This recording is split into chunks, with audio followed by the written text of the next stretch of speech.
the foundation of the person is the nature, which will allow a community life, one way or the other, the belonging to a community. But the development of the person is through the intelligence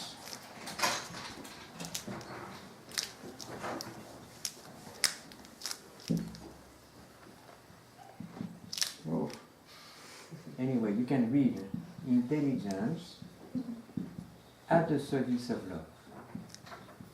It is there that I will develop the most what is unique in me. And what is the deep foundation of this autonomy here?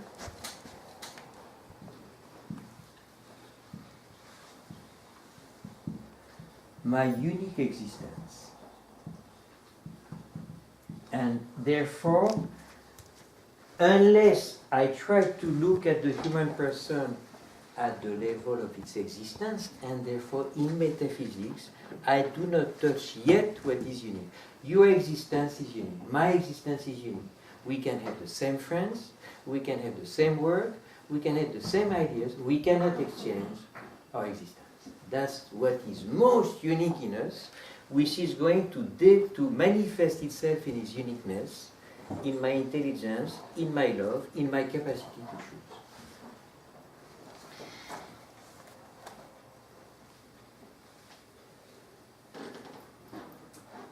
Now, what is the role of the community in this development of a person?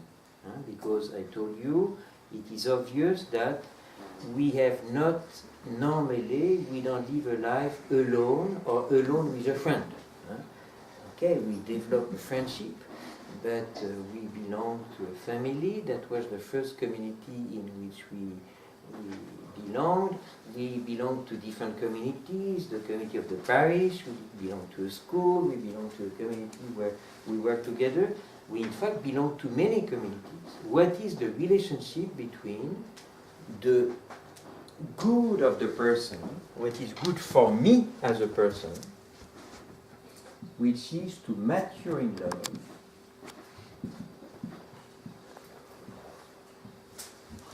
and what is the relationship with the common good of the different communities to which I belong. And this is personal, my personal good to mature in love, and the common good of the different communities to which I belong. Obviously, it depends on the way you look at the community. I go back a little bit in the Greek philosophy. For Plato, the community is always a community of efficiency. The most fundamental community is not the family, it's the community of efficiency. And it's not a community, therefore, centered on love, while normally the first community in which we have all started to exist was our family, centered on love. And you know that for Plato, love is only an imperfect step towards something deeper, and therefore the community should never be centered on love, because otherwise we can get stuck at that level. It should be rather a community trying to develop with efficiency certain qualities, certain virtues in the child and then in the human person. There's something similar in a more modern world. I don't know if you aware of the concept which was developed in Israel at the beginning when they came back to Palestine, the kibbutz. You've heard of the word kibbutz? In the kibbutz is a community purely of efficiency. And following a lot of what Plato says, where the wives, the children are taken away from the parents, and the wives are separated from the husbands. It was already in Plato, and that's the way they were living in the kibbutz at the beginning. Why? For the efficiency of the community, they were communities of fighters in order to defend the land that was taken from Palestine, and it was a community only for efficiency, of military efficiency. So A community implies a common good, and a common good implies always a certain efficiency. But it implies also a mutual trust. You belong to a community of workers and you are all together in order to build a house. Okay, efficiency. But you have to trust, if you're the plumber, that the electrician is doing the right work. You belong to a community doing research. Okay, then at the end of the year you have to write a paper. And, okay, efficiency. But you have to trust that each member will respect what he has to do. It implies also order. It is in fact there that we learn, first of all, what is an order. In a family, one of the first discoveries, and it comes very fast, of a child is who is first and who is second. And the father, the mother, he knows where to get the permission that he wants to get. The community implies always an order. Is there an order in love? In friendship? Yes or no? Yes. Okay, tell me what is the order then. If you say yes, you have to tell me which one. The other. Huh? The other. Who is first and who is second in between two friends? Well, the other person comes first then. Then there is no order. Because each one is saying it's the other one. There is no order in friendship. And in fact, the purpose of friendship is to reach a communion where they are nearly one. Perfect communion, no order. Where do we learn order? In work and in community life. There cannot be a community life without a certain order, and therefore we learn justice.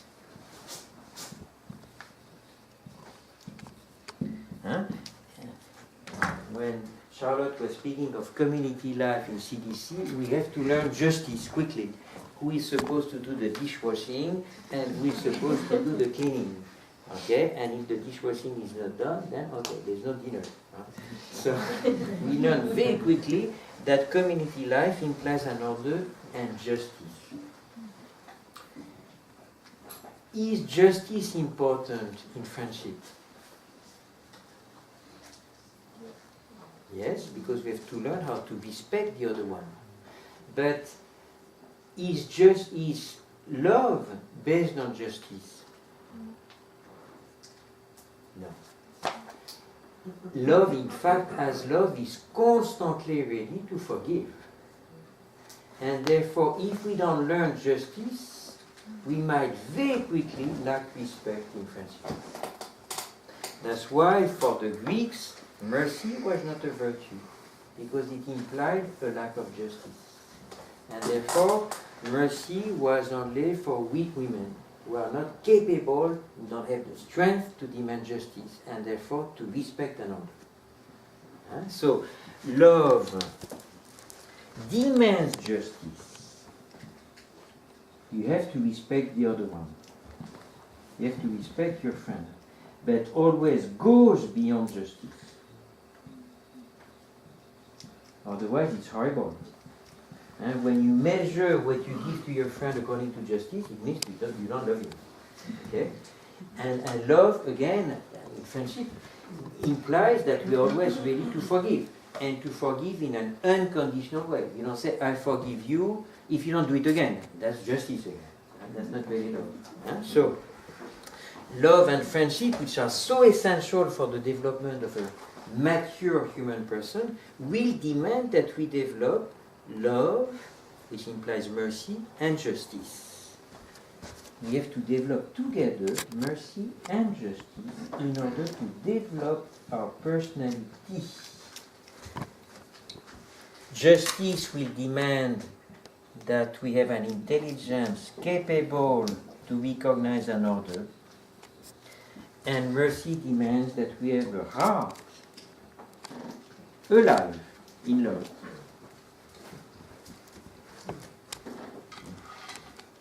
In a very gross way, because I'm not sure it's really totally true, but there's something true nevertheless. In an education the education of a child. Normally there are two parents. At least until now, there was a father and a mother. Okay, might change, huh? But okay. So there's normally an education in mercy, in love, and in justice. Again, it's not very right, it's not black or white, but very often in a very standard type of family, the education in love and mercy was very much coming from the heart of the mother. The education of the intelligence for order and justice was very much related to the ways of the fatherhood. Again, it's not black or white, huh? But it's normal. It's in a certain way the way a human personality develops in fatherhood and motherhood. And we need to be educated in both. And again, where does the education of justice start in us? When as a child we have to respect the order and the rights of the different members of the family in which we are. After that we learn justice in the school. After that we learn justice in the work. But it's always linked to the community that we learn justice a lot.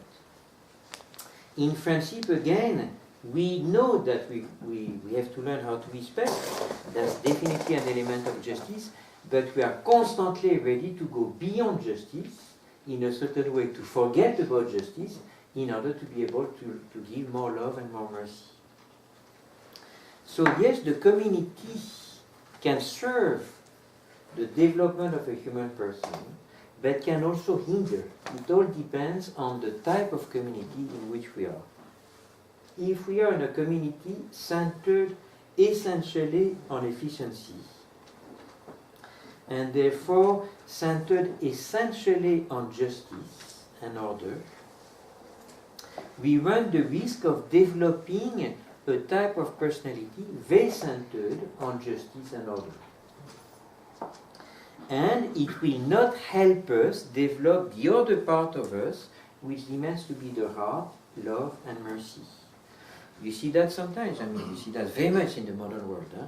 You see men who work, who are really workaholic for different reasons, and they work 11 hours every day in a very competitive world, or women sometimes, in an extremely competitive world, and they know very well that if they miss anything, they'll be out, because today you're kicked out quite quickly. And therefore they are so centered on efficiency, they are so centered on the right order that they have to follow, otherwise they'll be out of job quite quickly. And you see very often in those people, maybe more in men than in women, but sometimes women are damaged and disfigured, you see a type of personality essentially which hardens itself, in justice, and usually the first one who sees that is the wife, because she sees clearly that the one that she married, the one that she loves, is not exactly the same today after 10 years working for Goldman Sachs or Citibank. Is not exactly the same as the one with whom she spent a honeymoon. And the one with whom she spent a honeymoon has hold the time for her and now gives her a minimum, and he's so tired that in case after dinner he has a name to look at his emails and in order to be prepared for the next day. So we develop a type of personality based on, in this type of community, based on efficiency, over-efficiency, justice and order. We can there prevent the normal development of a person, which in fact never develops what is most unique and autonomous in intelligence and in love, but ends up being again slave of the common good.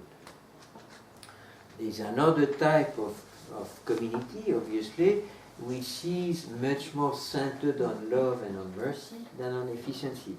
This type of community will obviously help us as long as there is still a certain education in justice. And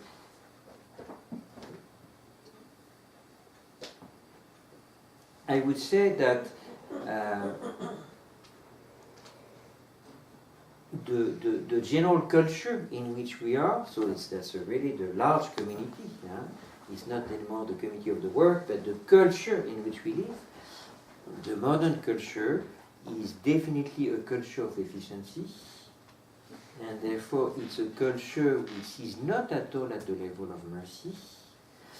It's a culture which is extremely imaginative, and therefore not at all a culture helping us develop our personal choices, and therefore the modern culture is in fact enslaving us, even if in the same time, and maybe as a reaction, we overdevelop the sense of individualism, which is kind of a contradiction, because we desire to be unique.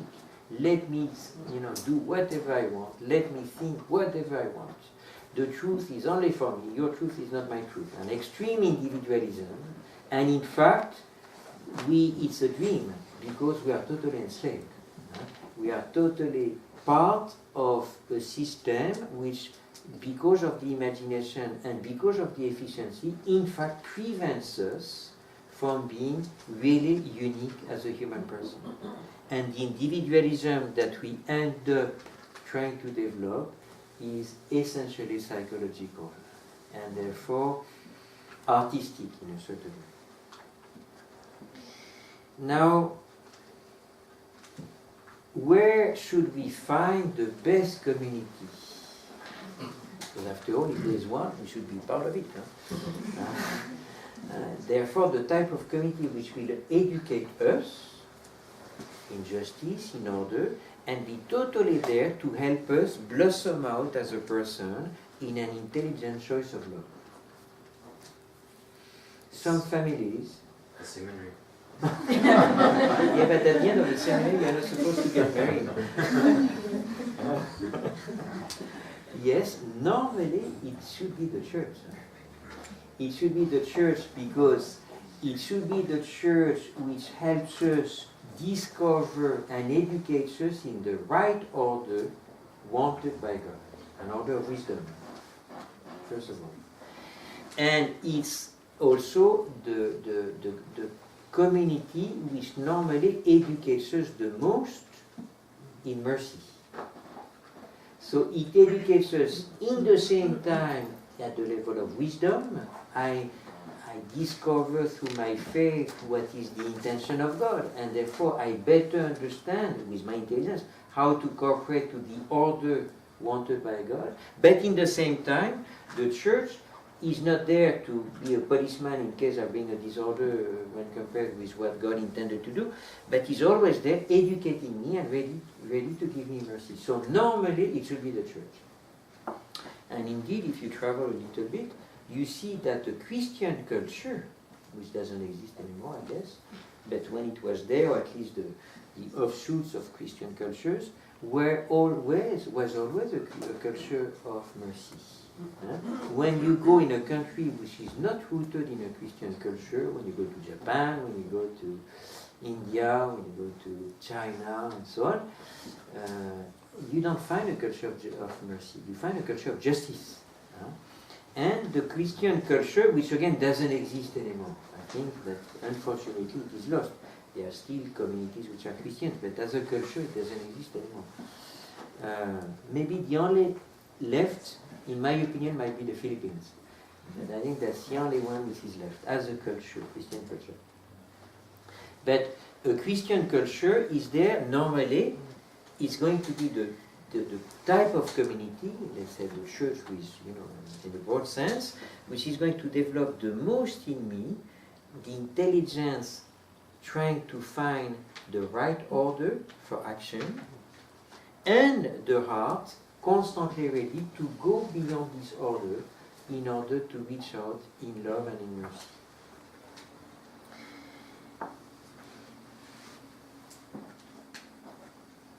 And ultimately, then I stop so that you keep 15 minutes for questions. Ultimately, not only what is the best community, which I think should have been the church, and when I say should have been, because the church is not sometimes failing, obviously, but what is the best assistance that I receive in order to develop my personhood in a unique way? God Himself. the person will be perfectly developed in me when I don't, where's that? When I don't love my friend, but when I love God. And therefore demanding that I know God. Because there I've developed a type of personality ordered towards the highest good and the highest truth. And therefore I've developed my intelligence to the end and developed my heart to the end in its capacity to love.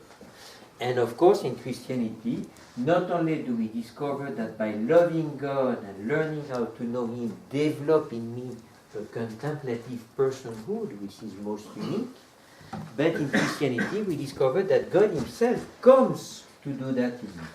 The assistance of the Holy Spirit. There I become a unique person not only by what I choose, but by the way I live. Because St. Paul is not me living but Christ living in me.